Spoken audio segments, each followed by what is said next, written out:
everyone. So I'm going to moderate, and I have some questions for you. And I just want to say I loved your book so much. Oh, I thought it was thank you. amazing. The way that Jen and I got to know each other was actually through social media. Yeah.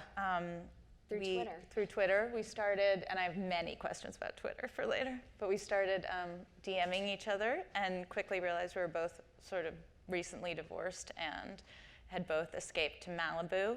Yes. That was like our big getaway. I think yours went better than mine because, pardon me, when I wrote my first book a few years ago, I was newly, or I guess separated technically, and I thought, oh, I have a book deal and I'm divorced, and well, I guess it's time to rent a cottage in Malibu for a couple of weeks. And then I just basically rented someone's back house, and they misrepresented how close it was to the beach. So it was more this canyon that's technically in Malibu County, but it would have been an hour walk to the beach and a 10-minute drive. And my book was about how I didn't want to have kids. And so I was sitting there in their weird, creepy house that was full of spiders, but in that like quaint country way. It wasn't dirty, it was just nature.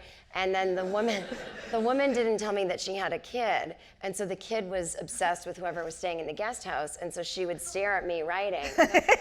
Like, where do you live? What are you doing? And I'm like, I'm writing a book about how I don't want one of you. And so the woman was so up in my business, like it was not at all relaxing, and I left after 2 days. And I said I had an emergency and that I didn't even need my money back. Like I just like, it's fine, don't even worry about it. But she nicely gave me my money back because of the death in my family in New Jersey. And I don't have any relatives in New Jersey.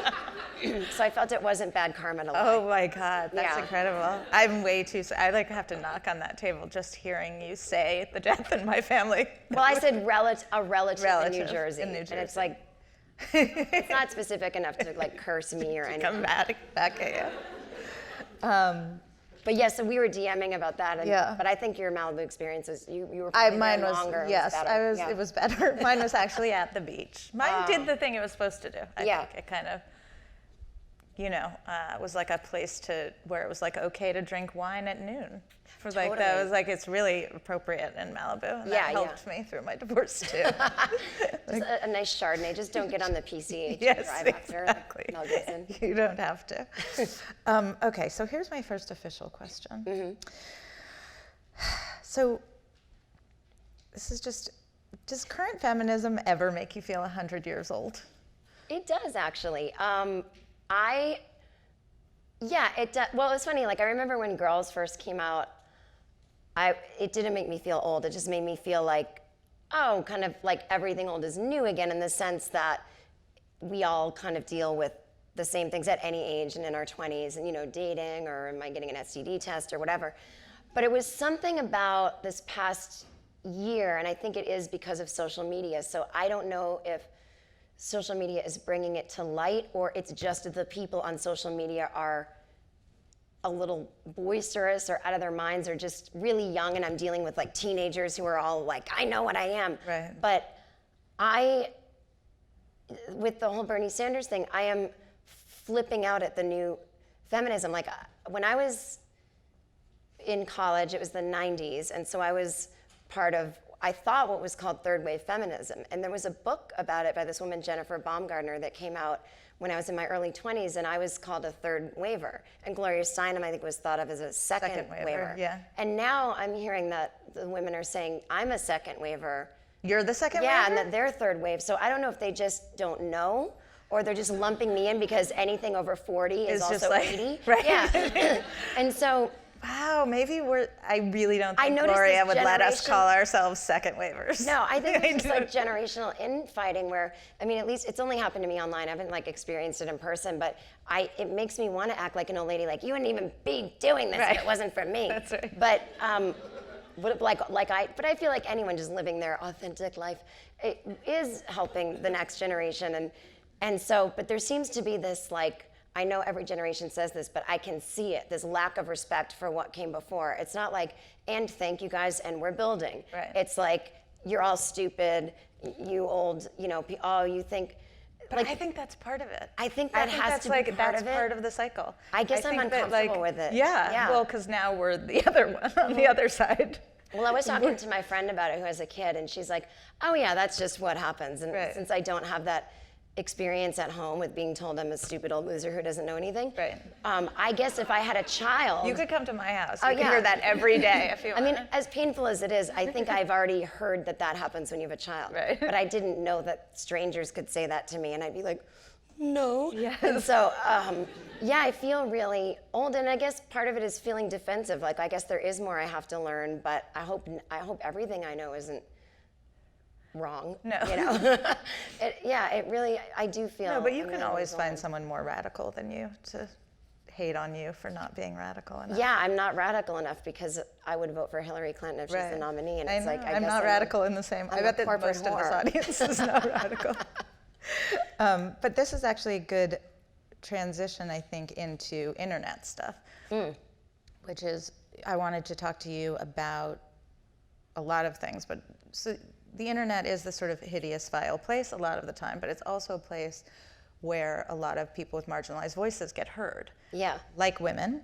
Yeah. And, I'm just wondering, like, sort of your relationship to it, because occasionally you'll get in, like, a Twitter battle with people and you're pretty comfortable in a really combative space on there. And so I'm just wondering, like, how do you find that balance? When do you decide to engage? Like, how do you live your Twitter life? And don't forget to mention the, what is it, boring cunts? What did you call everyone in Ireland on Twitter? Oh.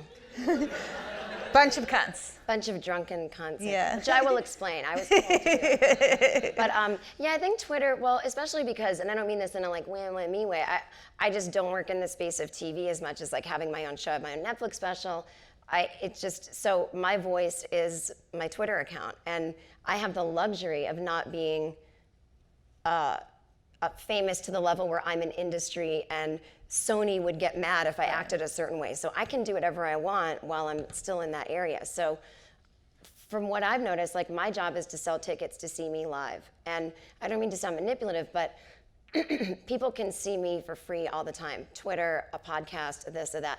If they see I'm rolling through town, it's sort of like, I don't think they're thinking of it in that way of, I want to keep Jen employed, I'll go see her. Right. I think it's like, oh, she's funny, I'm glad she's in town. But if you feel a connection with someone, you will go see them. And so I know that that's important to do with people online. And I'm not doing it for that end goal, but I don't mind. Right, if anyone there's ever certainly other ways to engage. Yeah, and if anyone ever told me to stop doing it, I think I would say, well, this actually, more people come to me with, hey, thanks for doing this. But I like, my one rule on Twitter is I will argue with people if it's about feminism. And a lot of men always ask me about, like, you slam down haters on Twitter, and I'm like, it's not haters, it's sexists. Right. And these are people we see in real life, and they're not trolls in their mother's basement. They are the people we've dealt with in real life forever. Now they're also online, just like we are. And so I don't bother getting into, if someone doesn't think I'm funny, like, I assume people don't. When I play for a crowd of 300 and I know that there's a stadium down the street, that's the logic that goes, hey, not everyone thinks you're funny. So like, if someone says that to me online, I'm not like, what? So the only thing I battle about is sexism, and I think that's where I get really nervous. Is like, again, back in the 90s, but I remember we had Kurt Cobain talking about being a feminist and why don't they teach people not to rape instead of teaching women how to prevent being raped. And I thought, oh, here we go, like, it's fine now, we're gonna get there. And 20 years later, we're still restarting the same conversation. And in some ways going backwards. Yeah, and it seems really hopeless. So my big thing is showing younger women, like, it's okay to talk about this stuff. Don't let the guys tell you that it's a first world problem, because if it is, then it should be pretty easy to take care of, and let's just do that, and then we'll move on to the next things. And so I like to just, what I'm really focused on Twitter is the language that people use, or the subtle things that people say, complimenting a woman in entertainment's looks as well as her thing, or asking people out online. It really, I don't have a sense of humor about it, because it speaks to a greater thing of, like, even the most liberal, cool guys still treat women in this kind of antiquated way. And well, I've seen you do a thing which I love, where you post when you get propositioned online. which I think is great. If someone sends me a direct message, I will post it on Instagram. And I love it. And that's, if they wanted to be my boyfriend, then they have to accept that I do things publicly. And it's like, but I will get, I did this Netflix special where I made a joke about how I went on a one-night stand date with a 23-year-old, like literally a week after I got separated. I never went out with anyone that young again. It was a joke. What? Isn't his name Ryder? It's Ryder, but that's not his real name. If we weren't live streaming, I'd say it. And, the point about it is it's this, I think of it as this feminist piece, and the thing that's like, we all have this notion like, I'm gonna do what guys do. And then we realize, well, that doesn't mean it's a good thing to do either. And then I talk about how I think it's disgusting to have that much of an age difference. And for some reason, young guys, that's all they focus on is that I did that once. And I get tons of direct messages like, I'm 22, and then that whole like, I'd do you, like, yeah, I bet any guy would know this. Yeah. And so I just expose it because I don't know why, and it gets women talking. And then, that when we had Yes All Women, that time on the internet, that hashtag, it was I always felt really alone on the internet. I would watch my comedian guy friends just joking around with each other, and I'd be sitting there fielding like horrible, horrible things that people would say to me, men usually, and I just thought it's two different worlds on here and they don't know. And I tried to engage the men in it, and I started a blog called MAM, Men Against Assholes and Misogyny. Oh yeah, I remember. And I asked a bunch of male comedians to write for it and just write about their experience as a man who identifies as a feminist. I can only get one, and I know about a couple hundred. Right. And there was always an excuse. One person said, I'm not comfortable with the word asshole. I don't want to have to like retweet that. And it was unbelievable. Right. And then when that Yes All Women thing happened, and women were sharing their stories, and we were flooding Twitter, I felt so happy and at home, and I was checking it every second. When I checked it the next day and it was gone, I couldn't believe it. And I guess the woman got death threats, and she asked everyone to stop using that hashtag. And to get death threats about explaining that sometimes you've gotten death threats on the street is crazy. So weirdly, I had like a minor street harassment moment last week, and I tweeted about it. Basically what had happened, I was walking down the street in Melbourne, Australia, and I had a really cool coat on. And I wasn't afraid for my life or anything, but these 4 drunk guys just went, nice coat. And it's like, I'm a grown woman, I don't need to be talked to that way. And I didn't answer because there's no point. Sometimes I have had people yell out things, nice coat. I'm like, cool, thanks, man. I'm not, and I just didn't say anything. And then they were like, bitch. And it didn't scare me because luckily there was a lot of people out on the street. But to go from complimenting to calling me anger so fast, they were never complimenting you in the first place. It was always a power thing. Right. So I tweeted that, and all these women started writing their own kind of Yes All Women stories. And then I decided, I'm going to retweet them all. And I know that it's really annoying on your feed to see all these retweets, but that's my point, volume. And I just kept doing it. And I would put little notices out like, I'm about to do another round. You can, mute it if you want or whatever. But I actually got like 5,000 more followers in a day, and all these women were saying, thanks for doing this. And I was like, we did this a year ago. What do you mean thanks for doing this? Like, people already forgot that already happened. It's just, I feel like we just keep not making any ground on what could be the easiest thing to teach people and the easiest thing for them to listen to. And so I will keep doing it because I don't think there's any point for me. I don't just want to sit there and promote my shows and make jokes. Like, it's the one place I can do something serious because it's free, and I don't have funny jokes about that stuff. So it's perfect for me. And I don't know if it's helping anything, but anytime a woman's anyone talking about it is good, I think. So anyway, I enjoy doing that. Do you have a lot of female fans? Like, do you know when you go into your 300 people in a room, is it? It's usually pretty mixed. Yeah. Weirdly, the males are more vocal. Like with my book, I have a whole thing of people have sent me pictures of them holding the book, and it's all dudes. Wow. And women tend to just take a picture of the book. And you can see their nail. So I thought that was kind of interesting. Yes. I was going to post something about that tomorrow, just about men have no problem being like, I love that. Here's my face. And also I'm glad they're reading it, but it's really split. I have a really good mix, and they're not even particularly, some of the guys that come to my shows, I'm like, oh my God, they must have got a free ticket. They don't know what it is. I'm just totally judging them on their looks. And they're like, hey, I'm your biggest fan. And I'm like, what? The guy in the baseball hat? Right. Okay. That's so great. Mm-hmm. Do you think, I mean, obviously since you've been in comedy, which is a fairly misogynistic world. Yeah. Do you think that it's gotten better for women since you started? Do you mean in like stand-up specifically? Yeah. I thought it had, but then the young girls are telling me it's bad again. Like, Oh, is that true? it's so weird. When I started in Boston. I started with 4 guys. It's usually the ratio, like 4 guys, 1 girl. There are other women and stuff, but we became this little group and we performed every Friday night together. And they're still my friends today. They're the nicest, sweetest guys. Some of them I ended up dating. Like, they're wonderful and yeah, like feminist. And there was never oh, you're a girl. It was always like, I actually was the more ambitious one in some ways, and it was always like, oh, Jen's the one that's gonna leave here and move to New York and do this. And so I just lived in this utopia until I started trying to play the comedy clubs in New York when I moved here. But I was a bad comic because I was only a year in, so that's why I didn't get in. How long, just for the record, like how many years would you, if you were giving a young woman advice, like if they were like, how long till I'm good, what would you say, like average? 8. Wow. Because you have to get to know yourself. I mean, you're being yourself up there, and audiences are really psychic, whether they know it or not. Right. So if you don't find someone funny one night, or you just don't feel like it, they're giving a vibe that they're not comfortable yet, and you can only get comfortable by doing it so many times. And I know so many people that have the most clever jokes.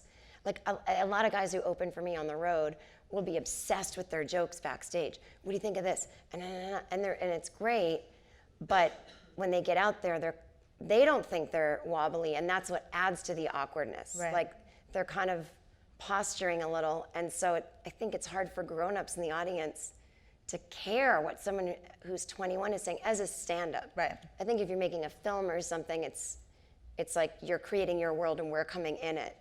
Well, I mean, I've been in a million roundtables where I'm the only woman. Yeah. That was my role for so long. Mm-hmm. It's so, now to be on Girls and surrounded by women is incredible. It's such a great, yeah, well, I know so many women that I work with, but when I tour now, I have a rule, unless they're trans or a gay, no white guy allowed to open for me, only because they just get so many opportunities. Yeah, of course. Yeah. And weirdly, it's still this thing that we're still socializing people. The men all ask me for spots. They find my email or they direct message me, and I don't even know them. And they're like, I hear you're coming to Iowa, can I open for you? And the women never ask. Right. And so I always put it out there to, if they can open for me or something like that. I just want people to have more chances. Diversity. Yeah, but the women always say to me, especially in the Midwest, the boys are so mean to us. It's happening in Los Angeles too. I'm like, what do you mean? Tell me. And they're like, at the open mics, young men will introduce their peers, so nobody's really funny yet. Yeah. Like, here's a woman, I'd have sex with her, like making rape jokes, like this whole God. rape joke obsession. And so all the women feel really uncomfortable at the open mics. They can't get stage time, and the men objectify them while they're bringing them on the stage. And I was like, what? The only people who did that to me when I was starting out were like 60-year-old guys when I was 25 in New York, and they were like, yeah, honey, real cute, but you're not gonna last. So and until then you would have, right, and until then you... I was like, of course they're sexist, but a 22-year-old, what business does he have being sexist? Well, and I interrupted you before you were telling the story of when you were 1 year in. Oh, that was just what I was gonna say. Yeah. I was having trouble getting booked at clubs here, and that really was not sexism. That was just like, I wasn't funny yet. Right. Although there were a couple guys that also weren't funny, but I think the thing that sucks is everyone is unfunny at first. Right. But as a woman, you represent all women. So if a crowd sees an unfunny, just starting out comic, it's like, women aren't funny. It's like, no, she's just not funny yet. Right. Because when an unfunny dude comes on, people go, that dude's not funny. They don't go, all dudes aren't funny. Right. So that, I think, is the thing that probably still happens. And so unfunny comedy is the worst thing ever. And I hate even having to, it's tough. It's tough to have even opening acts sometimes, because I'm like, that sounds horrible. But I just want to tell them, I would never give unsolicited advice. I guess that's why it's hard for me. I just want to tell them, like, don't worry so much about the jokes, because if you look comfortable, the audience will go wherever. If you're a writer, then worry about the jokes if you're writing for Jimmy Fallon or something, but just concentrate on not looking like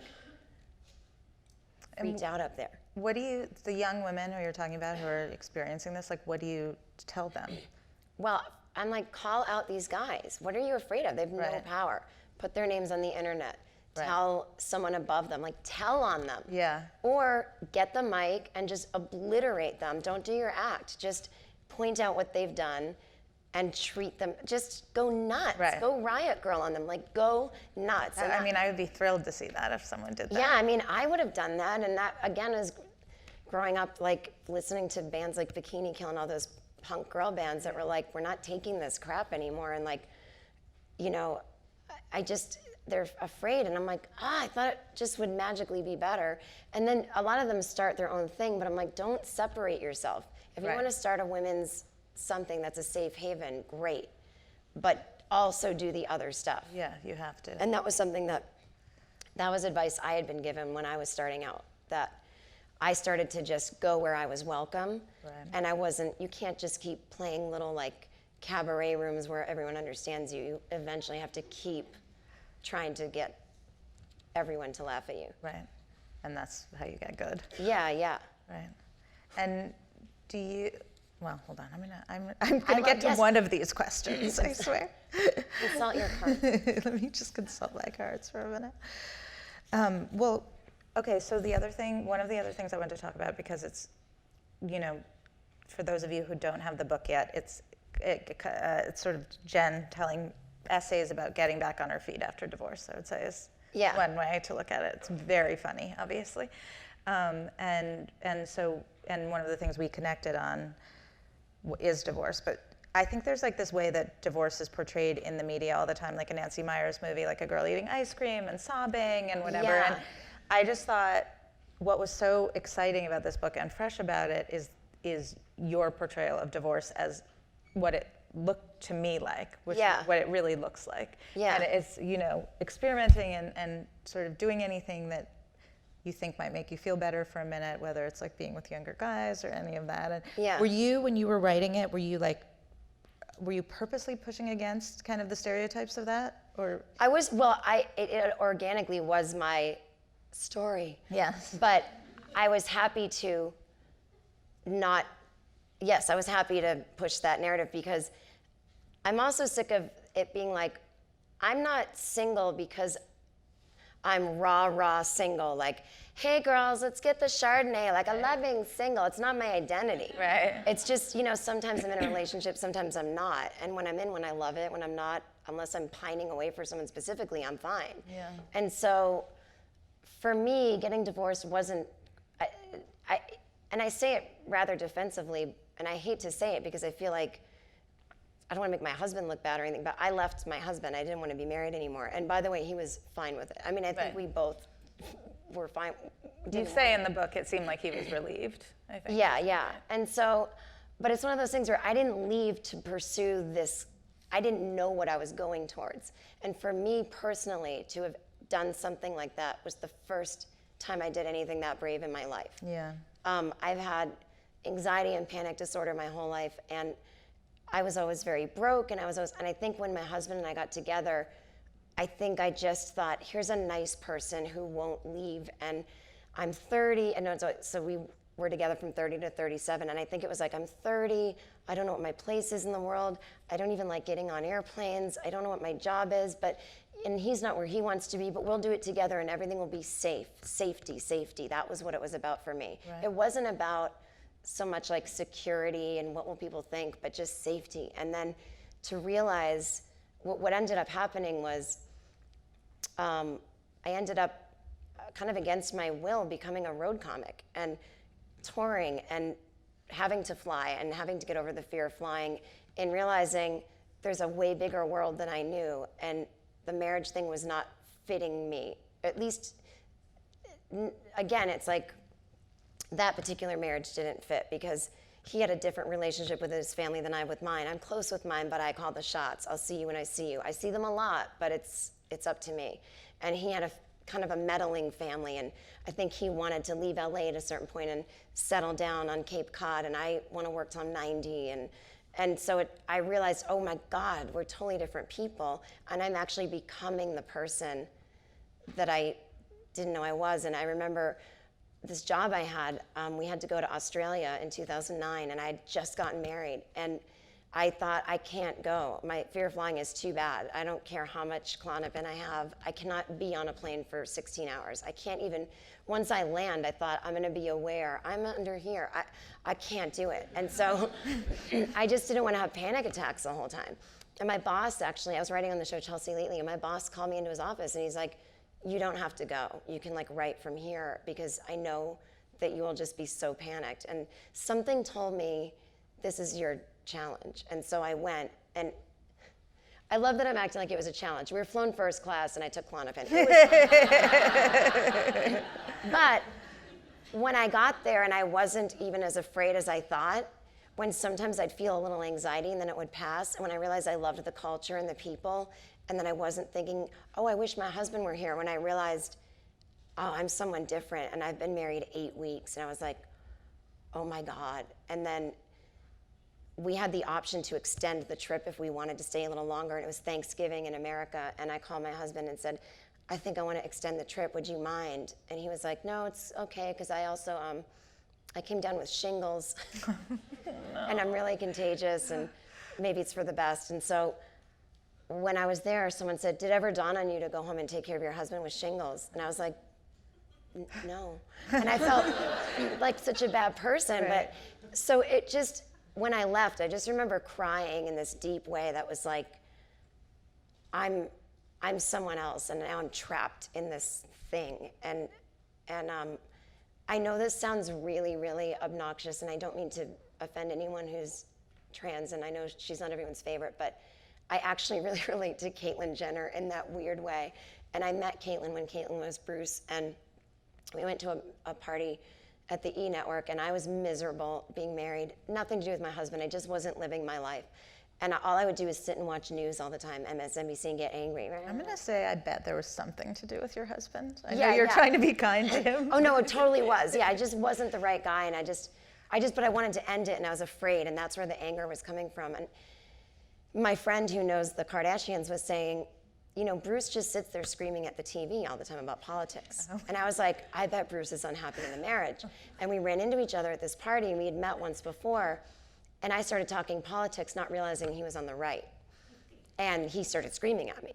Obama's the worst president, or, you know, blah, blah, blah. And it was just, he got in my face, and it was terrifying. And I never forget, like, I used to tell that story casually, like, Bruce Jenner's a psycho. And then, and then when I saw this photo of him on TMZ crying in his car with nail polish on, and kind of this long hair that seemed like he might be becoming a woman, I was like, he's living his authentic self. Like, I know, I don't mean to compare myself, his struggle and people of trans is way harder, but it's that thing of like, oh my God, that anger you have, it just, I'm stuck and I can't get out. It's too late, that's it, it's too late. Right. I cannot end this thing.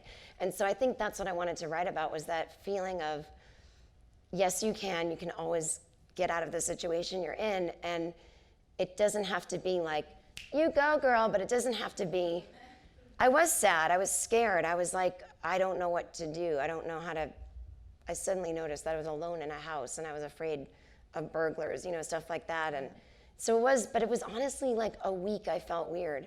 And then it was like I time jumped, and all of a sudden, just by declaring I wanted a divorce, like 10 years of growing up caught up to me, and I was fine doing everything on my own. It reminded me of my grandmother when her husband died when she was 60, and at 99, I mean, she never remarried because she started later in life. Right. And so at 37, I started doing stuff that everyone had already done in their 20s. Right. So I wanted to capture that, and not so much like, I'm just a whore who wants to date lots of guys. You know, it's not that at all. You did, yes, you did capture that. So talking about your writing a little bit, and was it daunting? I mean, your first book was a bestseller. Yeah. And then they call you and they say, we want a second one. Yeah, well, I called them. Okay. And you said, I've got an idea. Yeah, well, it's funny You knew because as what I it was writing the first book, all this was going on, but I couldn't put it in there. And I was Right. like, this is gonna be a good book. Right. So I was taking notes and writing the first Right. one and writing a pitch. Right. Well, because you said that to me in an email that Yeah. you're always like now you're doing the tour of this book, and you're like, I got divorced 5 years ago. Like, get over it, everybody. Why are we still exactly. talking about And they're this? like, sorry, it just came out yesterday. Yeah.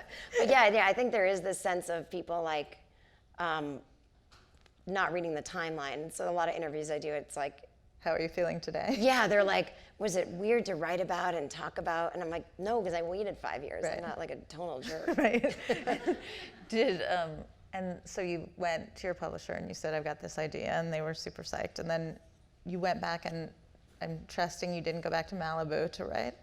No, I came to New York actually. You did.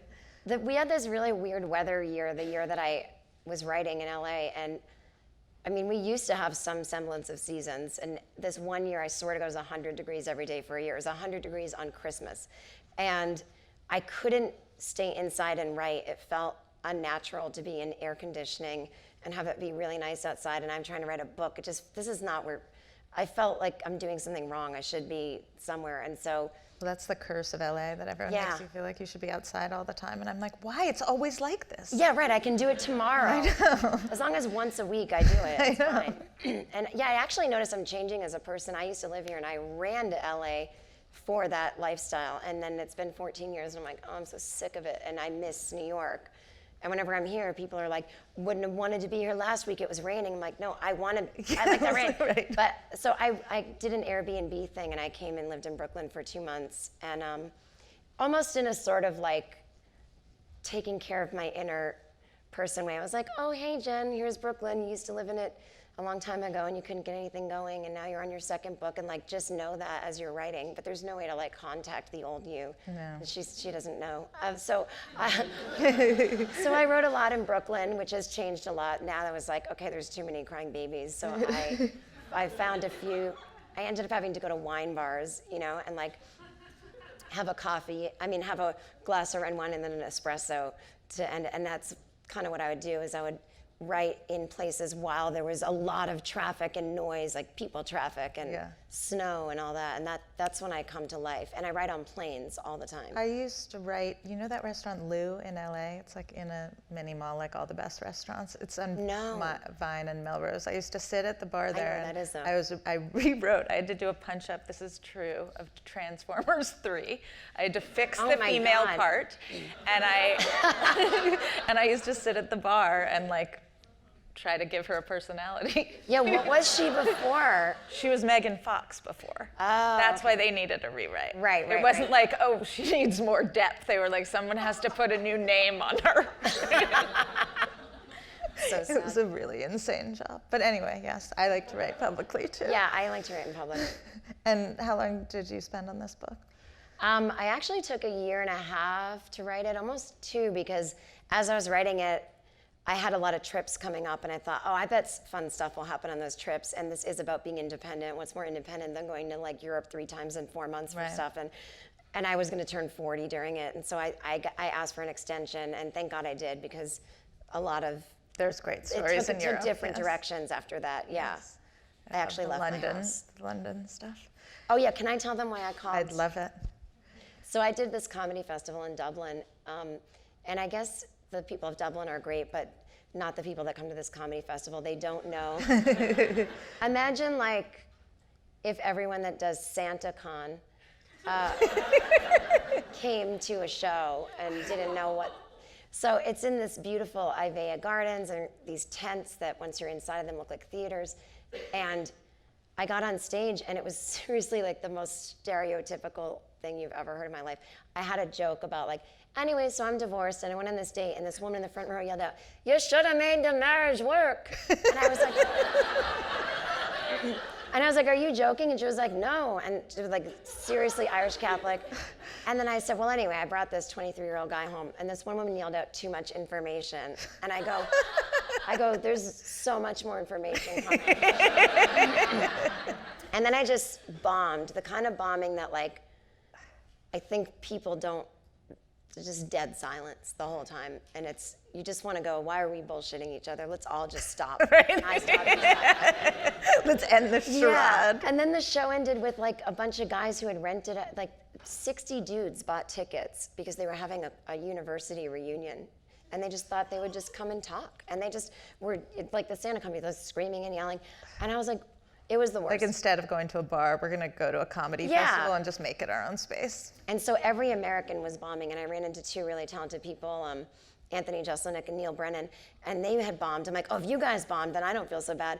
And the owner, the guy that runs the festival, was like, I'll take you guys to this after hours pub, and you drink your troubles away. And so we went, and they were giving us Jameson, and I was telling the bartender what happened. He goes, oh, Irish people are a bunch of cunts. And I go, well, yeah.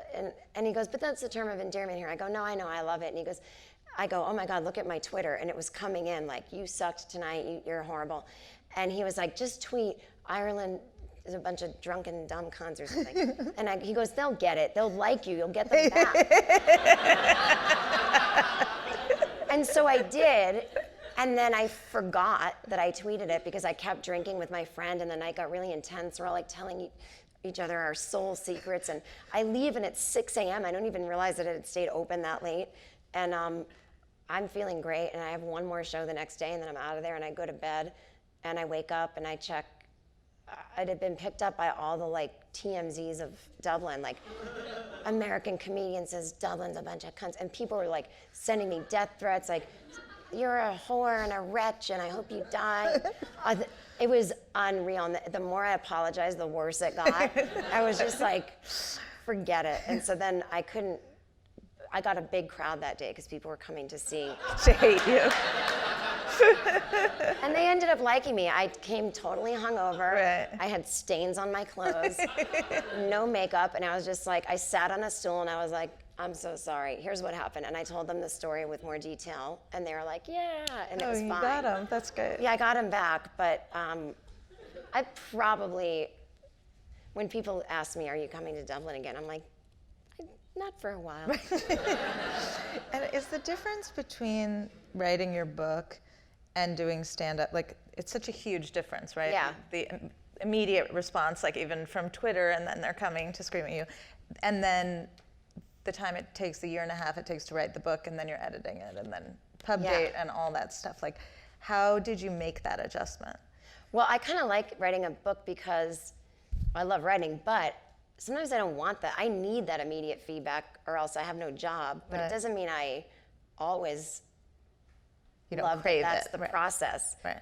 And there are some things I want to say that I'm like, you be quiet, I'm saying this. And you can read it or not, you can throw it in the trash. Right. But I'm going to say this the way I want to say it, and I'm hopefully going to make it funny or interesting or suspenseful or whatnot.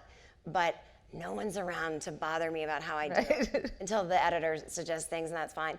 But that's what I love about it, is it's actually my own little, like, I actually get to express myself without having any restrictions. Right. And then because I'm not an author first, and I feel self-conscious that I'm not Ernest Hemingway, it doesn't bother me that I have this and that people are gonna have to wait a year and a half to read it. I'm fine with that. Like, I'm just like, whenever it comes out, it comes out, it's fine.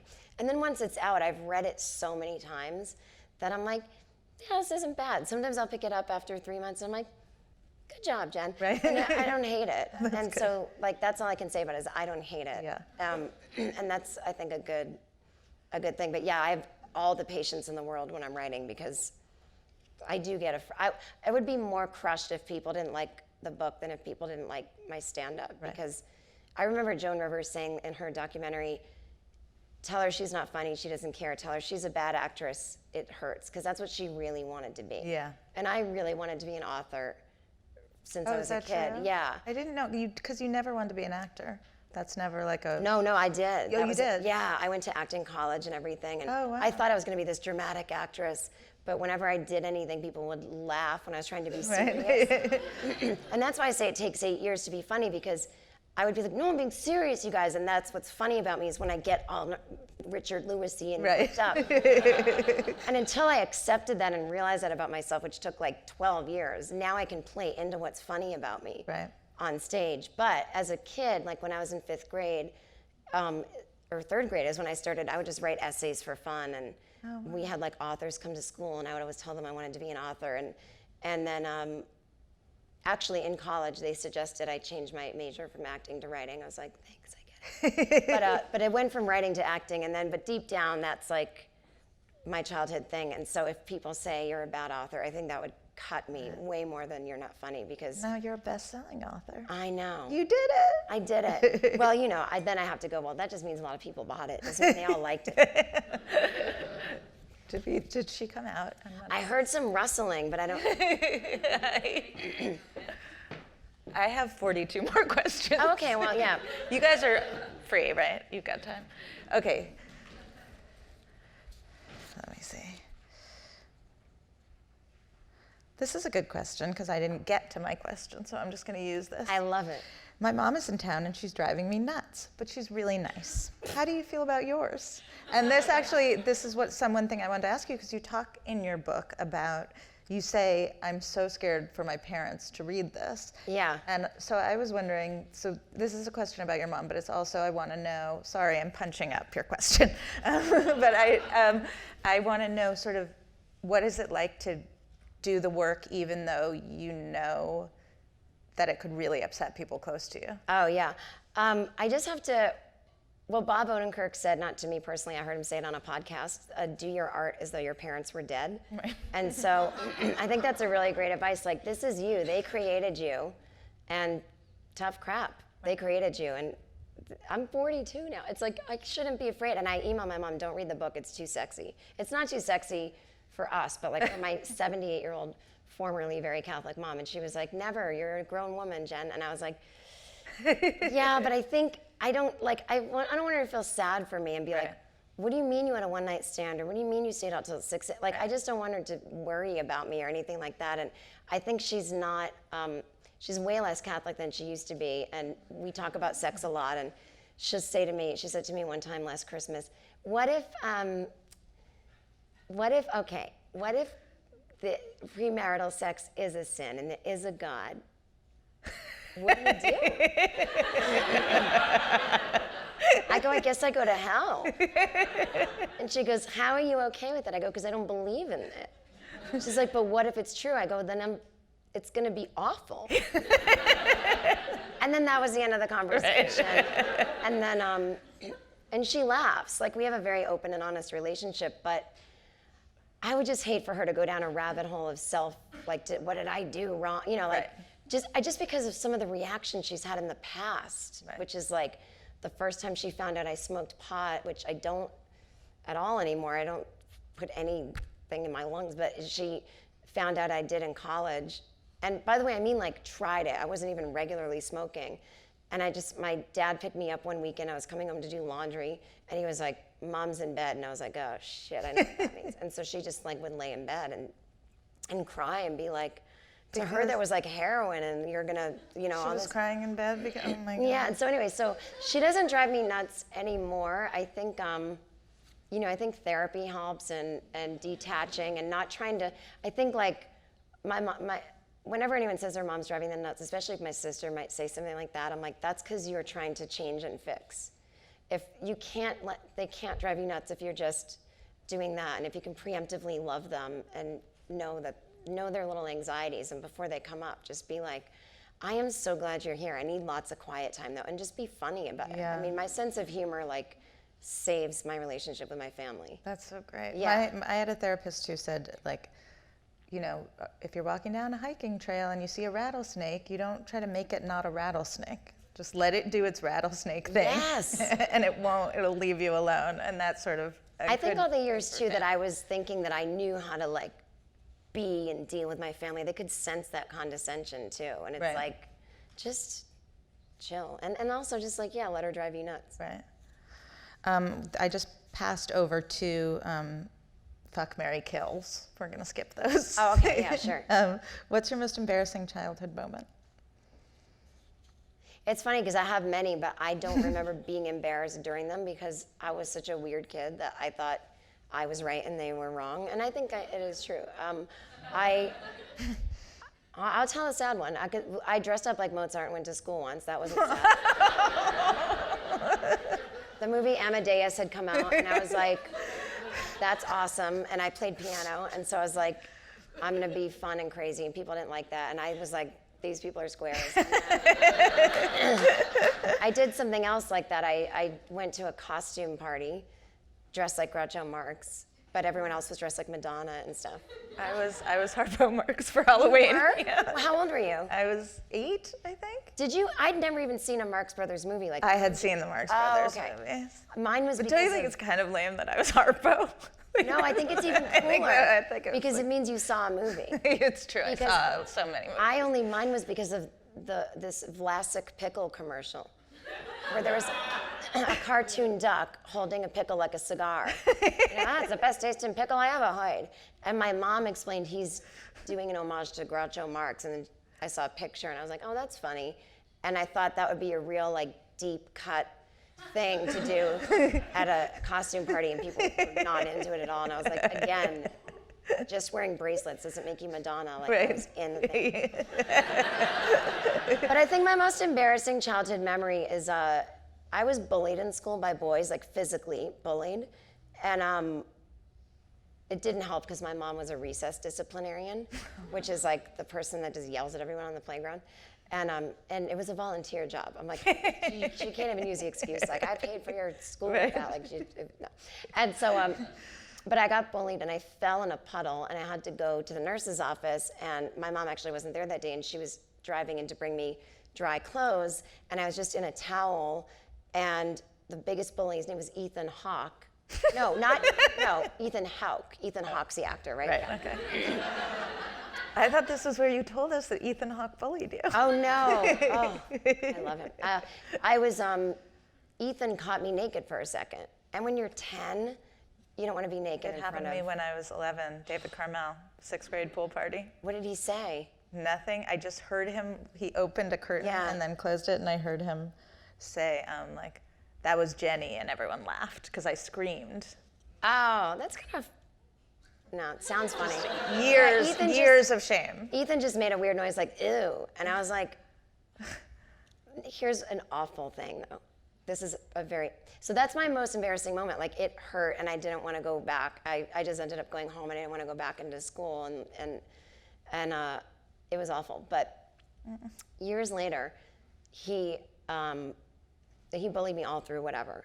And then high school, when it didn't count anymore, I was like, are you still obsessed with me? So then he wanted to become an actor, but he didn't have the guts to move to California. Not that you have to be an actor, but he didn't even do that. And then I heard he was running around one of the high school reunions looking for me to apologize, but I don't go to them. Right. And then on Facebook, we became Facebook friends. I was like, fine. And then he this is really a nasty thing for me to say, and I just please understand that his wife had just had a baby, and he put a picture of the newborn on Facebook, and I thought it was a joke, because I've never seen such a hideous baby in my life. No, but Ethan used to call me ugly, and Ethan used to call me ugly and follow me home and put rocks in. He was in love with you, right? I mean, I don't know, but he used to call me ugly like my whole life. Anytime I think I'm ugly, it's that voice. Oh. And so when I saw that baby, I was like, oh my God, he just found this really, I thought it was like someone did something funny with a photo. And I almost wrote LOL under it. And because I didn't read the thing that his wife had a baby, I thought it was just a funny picture. Right. And then I thought, well, I don't want to write on his wall, I'm not his friend. And then later I found out he had a baby, and I was like, that's what God does. You get an ugly baby if you're mean to me. I went back and checked, and the baby is beautiful now. But some babies don't look great when they're born. A lot of them. Some are very cute right away, and that's always a good thing. I think just wait a month to show the pictures. Just be like, they're taking some time. When I had my first child, there was a compliment at the hospital that the nurses and doctors would say, which was, she looks like a C-section. Oh, because their face wasn't all... It wasn't smushed. Yeah. Which was like at fat camp, they used to say, you don't look like you should be here. Oh, that's nice. Yeah. Equal compliment. And you look like a C-section still to this day. I know. It's perfect. Hold on. There's a lot of fuck, marry, kill. I kind of want to just go back to my questions. No offense, you guys. Go back. No, which comedians inspire you? I hate that question. Okay. Me too. I get asked it. I didn't ask it. No, I get asked it a lot, but I don't. they wouldn't know them. They're friends of mine. It's like, I don't, it's, Right. I think comic inspiration is different than music. Like, I take it to mean like, which comedians do you imitate? And I just can't, that's not a thing. Good. Okay, I have all these questions about your book, but I feel like maybe, like, why do friends with benefits get such a bad rap? Oh yeah, it's funny. I just don't know how much, have you been talking about this like nonstop? No, I haven't talked about that. Okay, good. There's a chapter in my book I dedicate to a guy that I had a friends with benefits relationship with from when I was 22 up until he was one of the people that helped me through my divorce. And so, but he was not the right kind of guy for me. I never would have fallen for him. And my therapist and I would have disagreements about that. And she would say, no, oxytocin will kick in. I'm like, it has with other people, but it just never will with him. He was an old college friend, and it was one of those things where we could turn it off or turn it on. And when we were in relationships, we would just have lunch once every couple months, and we were just really good friends. And weird times in our life where we felt different than other people and like misunderstood, we would come together, and not always in a sexual way. And so I just took our life through this journey where when we finally just realized we weren't attracted to each other in that way anymore, it was just almost like a nice thing where we actually spent time with true intimacy, like the way that married people are like, it's been 20 years and the sex has died down, but it's intimate. And I just thought, friends with benefits doesn't have to just be this shallow thing that, oh, you're secretly in love, but you both can't commit. Like, it was really just like, when we felt like it, we would do this thing. Now I wouldn't do it. Like, now I'm relationship only. And right now I'm not going to be in one for a year, but I really, for me, that was a really healthy experience. And I sort of grew up with someone, and in a weird way, one of my most healthy relationships, but unhealthy because we could see other people. Right. Or, I mean, is he still a part of your life like that? Could he be if you called him tomorrow? Not sexually. I would only have sex now in the bounds of a relationship. Like, I completely went the other way this year. But no, we're still friends, but like, I don't see him as much because he's a musician and he tours and stuff like that. And so, but I have seen him a couple times platonically in the last few years, definitely. Actually, when my last book came out, I found myself with nothing to do one night in New York, and I texted him like, I'm in bed at 8 o'clock in New York. And he was like, I live here now. And I was like, you do? And so we went and had dinner. And that was it. It was like nothing happened. But yeah, so he's still a friend, not like my best friend, but it was a really healthy experience for me. And it wasn't anything like in the movies where it's like someone secretly pining and the guy's getting away with everything. And I don't know. I think there can be something to it if both people really don't want something. But it's a hard thing to always gauge. Right. And you say also that it's like married people feel pretty uncomfortable with the idea. My married friends, when I told them that, they were like, oh, well, it's not the same. And I was like, no, it's not the same, but there are other ways to have bonding and intimacy with someone without it having to be marriage. Right. Like, obviously, marriage is reserved for other people that I actually could build a life with. Like, he's not someone you do that with. But yeah, I remember just telling some friends like, hey, and at least I have my old friend with benefits, because I wasn't ready to like start dating, but it's like I was still a person with needs. And so people were like, oh, don't become one of those people. It seemed like the trap. Like I was saying, I was going to get a cat and sit in it. It was like, oh, you're just get trapped in that. Yeah. And it was like, he's not good enough for you. I'm like, no, I know, that's why we're not dating. Right. Like you're not searching for a life partner. All right, so I don't know if I'm supposed to, guys. Who ends this thing? Is Gloria here? Where are the Natalies? What if Gloria Vanderbilt had put all the fuck Mary? All right, if they're not coming, I'm going to keep talking. I have more questions. All right. Should we talk about Marilyn and Royce, or is it too hard, do you think, to get across? Has anyone seen this YouTube video of these two women called Marilyn and Royce? Yes? Yay. Okay, that's another thing that we really connected on. Yeah, Jen introduced me to these. They're a YouTube sensation. Yeah. They died many years ago, but how do you describe them? They're best friends. Best friends, two older women that live in a room in a hotel together in downtown LA. Like on Skid Row, basically. Yeah, they're like kind of like, it's very Grey they're on Gardens, welfare but for best sure. friends. Yeah. And one of them is this very down to earth, just like, I take life as it comes, Marilyn and Royce is this fabulous, rings on every finger, and she might have a little dementia probably, big fabulous hats, amazing outfits, and there's one article about them in the LA Times, and someone from the 90s, and someone's doing a documentary on them, but everyone's like, who are these women? And they became best friends. Marilyn, the more grounded one, used to look after rich people's homes in Beverly Hills, and Royce, she claims she used to work in the fashion industry in New York, but we don't know. And they became good friends, and it seems like Marilyn is really enthralled, but Royce is very mean to her, and she smokes and drinks wine and sits in the bed going, oh, God. Marilyn will be like, I saw Milton Berle once. Oh, God, that garbage. I only know opera. I know it note by note. And it's very little Edie and her mother, and there's only about 12 minutes footage total. It's all broken up into different clips, and it's tragic and sad, but it's funny. And when people don't get it, I don't, like, that's how I know if someone's a quality person. Yeah, I'm like, if you don't get it. If they think it's funny, like, no. And if they think it's too tragic to watch, like, they both go to this sports bar one night. It's just the bar in the lobby of the hotel, and Marilyn is all enthralled with the baseball game. She's like, well, it's going well, and Royce is all, like, glammed up, and she's like, oh, God, I don't want to hear about sports. I'm just trying to sit here and wait to kill myself. Like, she's so funny.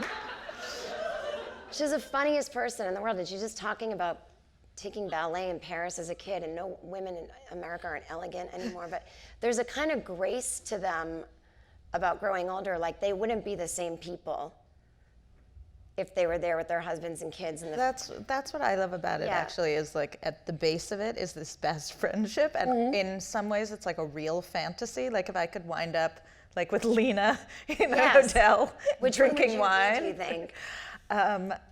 It's actually a really good question. I actually think probably, I feel like Royce, but of course. I just, it's hard though, because it's hard to imagine her quite as Marilyn, but. Right. I just don't picture, well, I don't know her very well. It's like everyone's Royce. Yeah, everyone's inner demon is Royce. Right. Like when you've just like had too many Chardonnays or even not had any. Yeah. You're just like, oh, shut up. Yeah. There's something about her.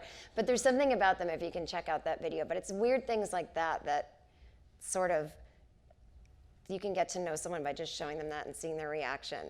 Well, also you can get to know someone. I mean, that's when you're talking about like the beauty of Twitter, the Yes All Women, and then your new version of Yes All Women, but that you can also make friends through connecting on the internet, and it's so shocking to me still that happens. Like that we're two grown-ass women, and we truly became friends through the internet. We have a lot of mutual friends, but that's how we met. Yeah, like, we met tonight for the first time. Oh. But now we're moving into a hotel together downtown LA. But yeah, I met someone I ended up dating for a long time, who's now like my best friend on Twitter, because we all had mutual friends, and it was like we just happened to never run into each other in real life. And then I met another girlfriend on Twitter who I see because she lives in LA, and it's just so strange if you told me that in my late 30s, early 40s, I would make friends online. By the way, when the internet came out, I was like, what? Only freaks are on that thing. Oh my God, I remember running into this guy in New York. Did you know Evan Bernard? Just wondering. No. Does anyone here? But anyway, he was like, it was the 90s or something, and he had a new girlfriend. And I said, how'd you guys meet? And he was like, the internet. And I was like, like it was the funniest joke I'd ever heard, because it was like, only free. It's like saying like the Back of the Village voice or whatever. You know, like.